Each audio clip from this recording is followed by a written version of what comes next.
Hello, you are listening to the Blue Monday podcast. This is a 3 times weekly audio show looking in to the exciting happenings of Ipswich Town Football Club.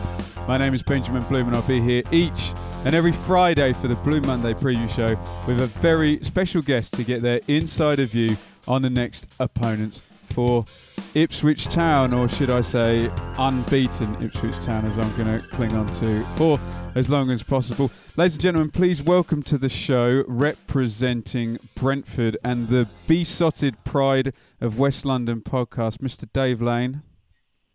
Hello, how are you, mate? You all right? I'm grand, yeah. How's it going?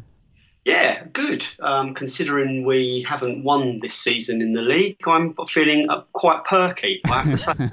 You don't let it completely rule your mood then? Well, I do when we deserve it, but we've kind of, I wouldn't say been unlucky, but we haven't got quite what we warranted from any of the 3 matches so far. So it's been in terms of how many points we've got on the table, it's been a kind of a very, very frugal start, but we're playing some frugal. Good stuff. Nice. We're playing some good stuff. It's just our defence, which I'm sure we're going to talk about. Yeah, before we get on to that, just tell me a little bit about the show and some of the characters on it, and where certainly Ipswich fans who, they may not want to tune in every week, but where they can find it this weekend, because you're obviously going to be dealing with the Ipswich game. Yeah, well, the Beesotted Pride of West London podcast, we produce that every Wednesday night for a Thursday morning publish. So that's on. You can get it for. There's links on beesotted.com, beesotted.com, and on our Beesotted Twitter feed. There's always links there. We do a sort of a post-match podcast straight after the game as well, just to get the vibe and the fans' thoughts out as quickly as possible. It's part of a little network we've been sort of building for the last 27 years now. We 27. 27, or originally a paper, an old analog inky paper, fancy, which we've got 105 issues, which I bring out every couple of years just for nostalgia, really. It's like vinyl, it's worth rolling out every now and again, just so you can actually physically hold and smell something. But it's ultimately redundant, yeah. It's kind of it's part of our armoury, but we don't use it very often. Absolutely. It's just we got this digital age. We got the ability to put news out and opinion out instantly. It's just quite, sometimes with like more longer form reading, we put it out in the fan. Yeah, it's got it's great. Seeing people sitting down or standing on a terrace reading something. It does look brilliant. So we will continue to do that for as long as we can. The website's been going for 15 years probably. And we just had a set series of revamps, and we do a video log of every match as well, home and away, where we sort of record what the fans are saying before and after the game, and we do some short films and documentaries about Brentford as well. So yeah, we're busy, the podcast, we're getting some really amazing listening figures, and it's just good fun, just getting your mates down the pub once a week on a Wednesday night and chewing the fat. So it was a labour of love, but we all love it. Absolutely. So great, great content there. So it's Beesotted for any Ipswich fans who want to dive in there. Right, let's have a look back at the 2 games last year. So it was advantage Brentford really last year, 4 points over the 2 games. For the first one, we have to go back to the 13th of August. I said this to the Barnsley fan I spoke to last week. These fixtures are not random at all. We play Brentford at the start of every season within about the first 3 games. So it was 2-0 to Brentford at Griffin Park. My recollection is that Egan got both the goals, and our new guy Webster at the back was struggling a little bit. Interesting one here. Up front for Brentford, Hogan. Up front for Ipswich, Murphy. Wow. Those were the days, though. Yeah. Any recollections of your start of the season in the first game, Dave? Yeah, it was a better start than the season before. We had you first game of the season, if I remember the previous year, and you were 2-0 up, and we absolutely robbed you. We lost 2-2. Yeah. Yeah, you did lose 2-2, and I there's a really great video on the Beesotted website of us speaking to some Ipswich fans after that game.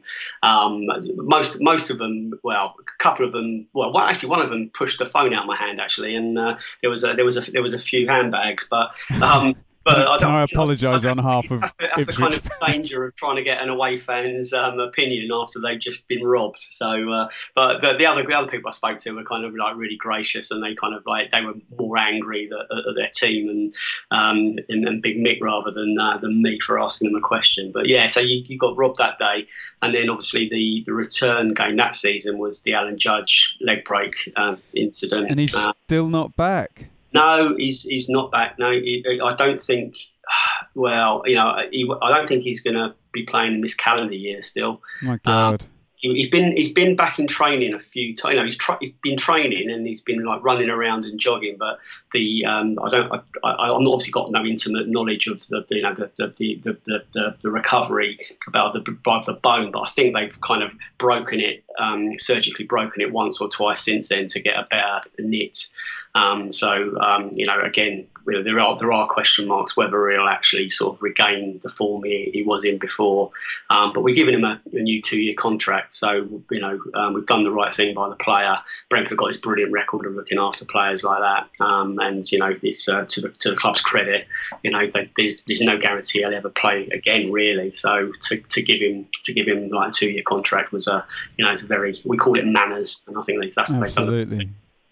And the away game, would you believe I actually sat in the away stand? I actually sat with the Brentford fans for the away game because we managed to get I managed to get a naughty ticket off a contact of mine, so that was interesting. That was a 1-1 draw, and I think as I say this, you'll probably roll your eyes, but it was very much Brentford had 90% of the play, but 1-1 still felt like a fair result because it was. How many times did they, kind of get in? Hughes scored for Ipswich and Yanaris scored for Brentford. Was that a little bit of the story last year, having the ball for the whole game but just not winning enough games? Yeah, that sums us up pretty well actually. When we're not firing on all cylinders up front, we seem to be fairly consistent in the fact that we sort of we'll always get a lot of possession, and the percentages will sort of back that up. We'll always have lots of shots. We'll have lots of shots on target. It's whether it's the goals that I mean, we don't when it back end of last season and when everything's coming together.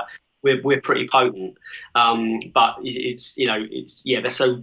That 1-1 draw sounds pretty typical, and it sounds pretty typical of this season so far. We've bossed the games, all of them. Sheffield United away, which we lost 1-0. We shouldn't have lost that. We missed an absolute sitter. There was a couple of other chances that on another day would have found the back of the net. They scored because of our poor clearance. Our defence has been our Achilles heel for the last couple of years, and that's certainly the case at the moment. So again, we threw away our victory on Tuesday night against Bristol City. We had beaten them. We had 20 shots and 10 on target, and we just didn't sort of capitalise on it, and we paid a heavy price for it. So it was a draw that felt like a defeat as well. So it happens. Yeah, sure. Can you just give me a bit on the close seasons? I've got down here 4 signings: Watkins, Mapai, Makoto, if I'm saying that right, and Dalsgaard. And might Watkins be the solution here to the? Is it the missing Hogan goals, or is it an actual pattern of play thing? No, it's not. It's not actually Hogan goals at all. It's actually from the moment he left, we started scoring more goals. Okay. He was on his day. He was prolific, but we became very predictable with him. He was a lone striker. He required the same ball to be played to him every time. It was to split 2 defenders for him to run onto, and teams began to suss it out. And he didn't. It was beginning to get a bit tiresome to watch, if I'm honest, because for 1 or 2 chances a game, we are now creating 15, 20 chances a game. the chances of falling to more players, and we're spreading the goals around. He was pretty much our only we're a bit of a one-trick pony with him. And although he was good, I think there's not one Brentford fan I know that would want him back. So that kind of shows that we got a brilliant deal from getting rid of him, and we're a better club now for not having him, which I don't think many would have thought that sort of on the transfer deadline last January. Sure. And what about these new guys then? So Watkins, Mapai, Makoto and Dalsgaard. Watkins is fitted in, fits like a glove from day one. He's a big, impressive defender. He scares defences. He's kind of a number 10, so he's a forward. He goes out wide. He sits in behind the number 9 striker. Good in the air, very good with the ball at his feet. Gets some great crosses in, and he's getting this combination with people like Jota and Jota Soon, who's another winger. We're kind of we've got a lot of options in these areas, and the manager's still tinkering a bit, and obviously you would do when you've got 4 new signings to see what your best formation is. So Watkins has got a couple of goals already. We've Neil Maupay, he's come off the bench a couple of times in the last 2 games and scored. I think he's played like 45 minutes and got 2 goals, which is a brilliant return. Decent. It is decent. So we bought him in from Saint Etienne. They were really, really disappointed to lose him. I think he was voted their young player of the year or something like that. It wasn't just like a B team player. He was someone that Saint Etienne fans really, really rated. So for us to be getting those kind of players is kind of shows you how we're kind of evolving as a club. What were the other 2? Sorry, you said Makoto and Dalsgaard. Yeah, Dalsgaard came in from Denmark. Very tall wing back. Got a big sort of physical presence, but really bombs forward. Very direct. Has been caught out a couple of times because we've been pushing forward so much, but can defend, can get a header in. Well, really like him. There's Maxime Collin is the other right back, so the 2 of them will probably sort of interchange a fair bit this season. And the South African defensive midfielder, we've been looking for a defensive midfielder for at least a year. And we're hoping that he's growing into it. I'm not he hasn't been lightweight, and he certainly hasn't been a problem. I think that he's just kind of acclimatising to the pace of the championship, which is kind of it's so fast. The game on Tuesday and Saturday was played at 100 mile an hour, but not hoofing. It was just like very slick passing. So he's getting there, and I think from what we've seen so far, we've been fairly impressed. But hopefully he's captain material as well. So watch the space with him. So thumbs up for the 4 signings. So yeah. I think so. Yeah, I don't see there's no one that's kind of like there's no duffers so far. So the season would have started a lot brighter. We would have been sort of top 10 already if we hadn't have given that stupid goal away on Tuesday night. We hadn't have leaked. If our defenders would get another 5 yards on their headers, we'd be all right. But they've a couple of times they've just fallen nicely to sort of lurkers on the edge of the area, and they've lashed them home, or they've just scored a worldie. A couple of worldies in that Forest game, weren't there? Yeah, absolutely. So don't shoot from distance, and we'll be happy. When I was sort of listening to all the pre-season previews, I think Brentford became the kind of hipster tip, didn't they? Yeah. I think when people didn't want to say, it's predictable to say Villa, Borough or Sheffield Wednesday or whatever, you were getting a lot of, especially after Huddersfield last year, Brentford. Did that kind of irritate you or flatter you? No, I thought that was wise. I think it suits Brentford to be a bit of a hipster club. We are what we are. We know who we are. tin pot Brentford, and we actually we revel in that. We revel in the under the radar thing, and we love the. We shouldn't be losing to teams like Brentford. That we just cry when we read stuff like because we've been doing it up and down the country. We shouldn't be losing to teams like Brentford, and it's just a show. It's just a sign of not ignorance necessarily, but how kind of sometimes we're really entrenched in how things have always been. It's kind of like, who are you to be changing the status quo, or kind of who are little old Brentford to be thinking they're a decent footballing team all of a sudden. That's just the way it is. And I think it is wise to expect us to be healthy top half of the table again. 3 seasons in the top 10 in the second tier. It will be disappointing if we're not in the top 10 at the end of the season. And I personally be a little bit, not gutted, but I think playoffs is 5th or 6th place should be where we finish this year. And it's a 9-month season. I think we will be there. So tell us a bit about the manager, because I remember when he signed, you had a bit of a bad run, and I thought, is this because my understanding was Brentford was famous for all of this metrics and this amazing kind of scouting and everything. And what was the name of that? You had a funny foreign manager for a short while, didn't you?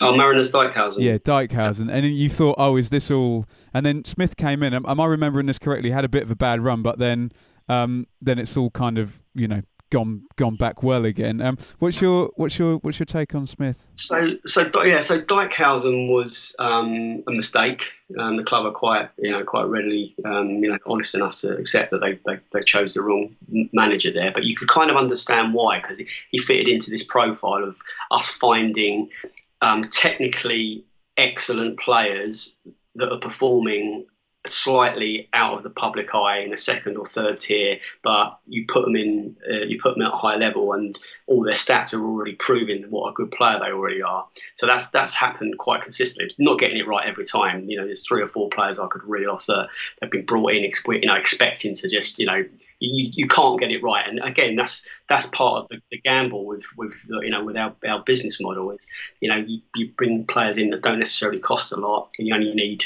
3 out of 5 to make it, and you're doing well. You're doing more than well. And it was the same with the manager. He got promoted. He kept his team. The name's gone off the top of my head at the moment. It'll come to me in a minute. He kept them in Eredivisie against all the odds. They were really punching above their weight, just like Brentford were under Warburton that first season. So you could kind of see why they did it, and it just didn't work. We didn't have a plan B. We had a load of injuries, and they decided to sort of just drop the axe rather than drag it out. Dean Smith, he came in and he's continued to play really good football.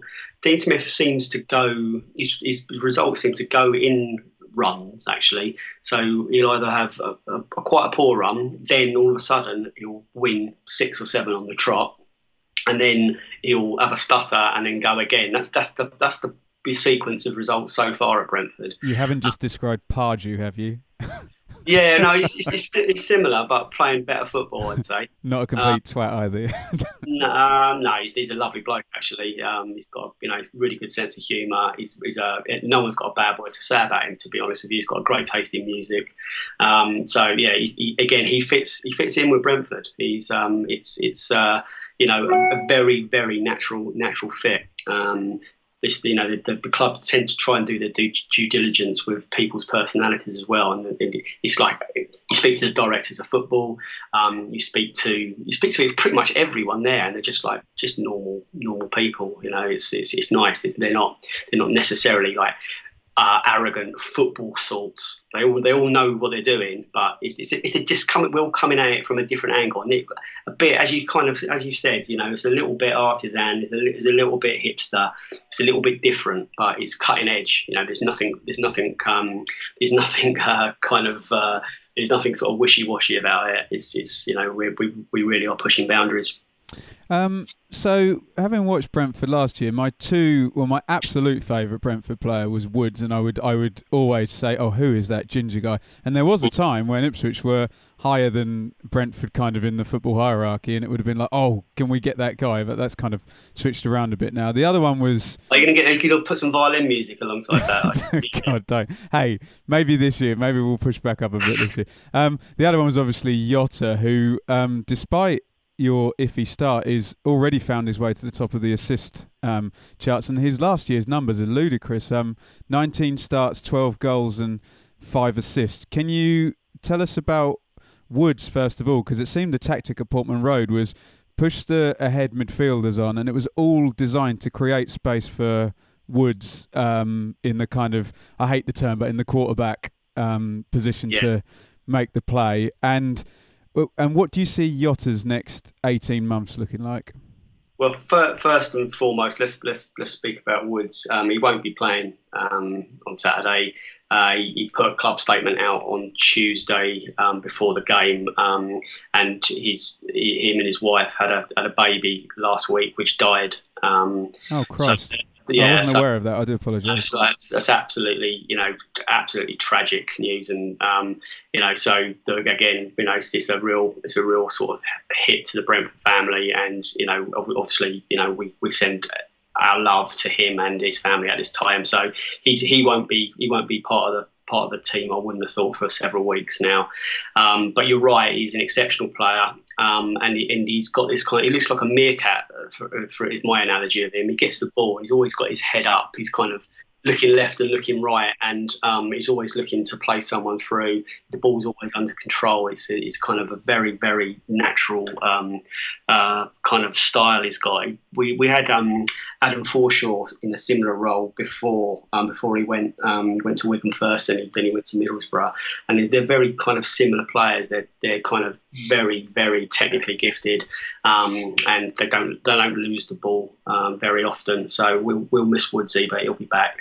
Jota, well, King Jota we call him, and he's majestic. He's too good. He's too good for the Championship. But what we're kind of reassured by is we can't quite see necessarily which Premiership club he will fit into, and if he does go there, he's really not going to get the freedom he gets at Brentford. He's not going to get the love. He's not going to get the attention from the fans, and he's not going to be able to basically do what he wants on the football pitch. And I'm not saying he's certainly not an arrogant player. He doesn't demand the ball. He doesn't get any hissy fits. He's not like a Forestieri. If you don't do what he wants, he sort of sulks, or he'll ball you out on the training ground. He's just. Again, just a lovely fella and an amazing talent. And we looked after him because he had a personal issue, domestic issue, which meant that he needed to go back to Spain. We lent him for a season back to Eibar in La Liga. And it didn't work out for him there. He didn't get a lot of time. He didn't get a lot of game time. But again, Manners, he signed an extension to his contract before we let him go back, so at least we knew we were going to get that kind of amount of years out of him. Unfortunately, that expires at the end of this current season, so we kind of need some sort of, well, I don't need closure on it, because none of us want to see him leave, but he's too valuable to just give away for free. So we're kind of, a bit of us is kind of scared. We want January to come and go, and us to know we've got him for the rest of the season. But part of us also knows that unless we can combine that with a sort of a 2 or 3 year deal, then we're going to have to wave bye for free. Next May or next June, hopefully, if we're in the playoffs. So it's kind of mixed. But we're not a club that's going to ever stand in his way anyway. That's not. We're able to attract the kind of talent we do, because they know that if they shine, they'll go with our blessing, but they'll also go with our valuation. And I think the location helps as well with that, doesn't it? Yeah, probably. So it's a very nice part. Not necessarily, Brentford itself isn't posh, but there's Kew and there's Ealing and there's Richmond and there's some lovely places just on our doorstep. So yeah, you're right. If you want to be in sort of cosmopolitan West London, there's worse places to be. So it'll be a front three. Which side will Jota actually pick up? He moves left and right in the middle. He's literally they'll swap him all over the place. Oh, okay. So I mean, depending whether they start with Joseph Zoon or Watkins, I imagine Watkins will get a start. Well, should we do that, Dave? Can you try and mark our card now? Our Birmingham and our Barnsley fans, I think we've had 11 out of 11 and 10 out of 11. So you're under pressure to get this right. See if you can try and give us Smith's team for Saturday. Right. Well, Dan Bentley will start between the sticks. I have no doubt about that, apart from if there's any injuries. So Dan Bentley at number one. The centre backs are again been a little bit of our Achilles heel. I believe that he'll start with Harley Dean and Barbe. Bjelland possibly he does. They do tend. They've not had the two same centre backs for any 2 games running so far. So if my scores are poor, it's because of that. two centre backs. So I'm going Barbe and Dean. Left back will be Rico Henry. Right back, I reckon it's going to be Dalsgaard or Maxime Collin. I'm possibly going to go Maxime Collin because we're not going to bomb forward quite as liberally as we have done in the last 2 home games. So Maxime Collin at right back. In the middle, well, Josh McEachran got stretchered off on Tuesday night, so he's not going to be there. So and Woodsy's not going to be there. So we've got a little bit of an issue there. McLeod's not fit yet. I'm going to go Sawyers and Makocho in the middle. Left and right wings, well, we're going to have Jota. We're going to have Watkins. I think he'll go Morpay instead of Vibe. And how many more? Is that it? I think you've done the whole 4-2-3-1, yeah? Yeah. So Sawyers would be behind the front guy, is that right? Yeah, or Watkins. I think they might sort of they might move them across. Yeah. Should just add as well about Woods. Obviously, we'll echo that, and disappointing that he won't be there. But whether I see him play football or not is kind of irrelevant in these kind of situations. It's good to hear when an opponent is disappointed when one of your players isn't going to play. Just appreciating what a talent he is. Great player, yeah. Always. I don't know whether it's ginger hair as well, or it just makes him stand out even more. But always kind of pops out whenever I see Brentford. Great stuff. A couple more things just quickly. One about the new ground. Now, I drove from Marlow to Ealing in the night last week, actually. And I was kind of struck by how spectacular that is all starting to look as you come in there. And you start to kind of think that there's like a second city almost, starting with all the industry and offices around there. And this new ground's when's the new ground happening? Well, that's perfectly timed as well. So Tuesday they announced revised designs to the planning for the new stadium. So they're downsizing the scale of the new stadium slightly. It's down from 20,000 to 17,500. So they're looking to start building it if all goes to plan. I'm not sure whether we need to revise the planning application or not. There's a meeting next week with the council, but I'm assuming because it's slightly reduced, it's not going to cause any sort of contention with the councillors or the residents, that the building should start in January 2018, and then looking to open it, to unveil the place late 2019, early 2020. So it keeps slipping back a year. It's done that 2 or 3 times. I think, when everything was unveiled, we were looking to be playing there next year.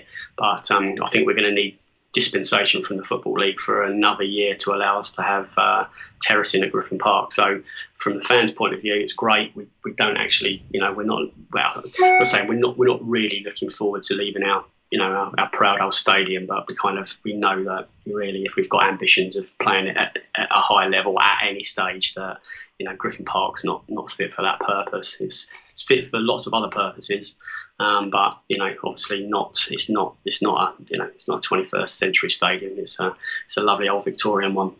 And if I think the thing that if you're a Brentford fan you look at that you can't say if you're an Ipswich fan is, if I'm some football agent and I've got some decent European player, I'd be saying new ground, nice area, go play in London and get some English football under your belt, and then you're that close to Tottenham and Chelsea, and do you know what I mean? It becomes a attractive proposal for an intermediate player who's wanting to go and work in England.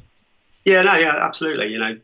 We've got to be realists. We are a stepping stone for a lot of players. That's going to have to change at some stage. If we've got our eye on actually going up, then you're going to have to start keeping some of your better players rather than flogging them. But the business model really is, at the moment, we are buying players in for, they're obviously not next to nothing, but if we're getting 5, 7, 9, 10 millions for players that, Andre Gray is like the gift that doesn't stop giving. We've had, I think, we've got another windfall of 2 million out of him for his transfer to Watford.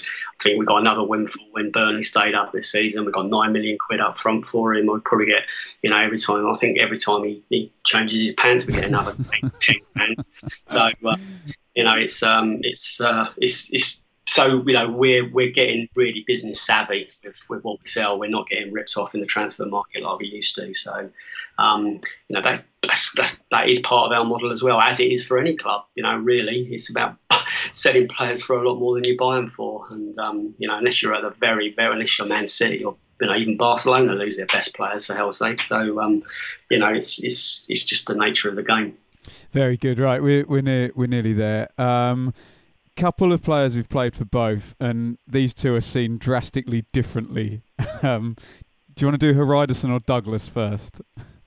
I thought we were not going to do J-Tab. All right. Do Hariderson first. Yeah. What are your memories of Hariderson? Can I just say, I went to see Ipswich play Brentford. It must have been, it was 99. It was August 99. Played you in the League Cup, and we were really good then. You must have been in...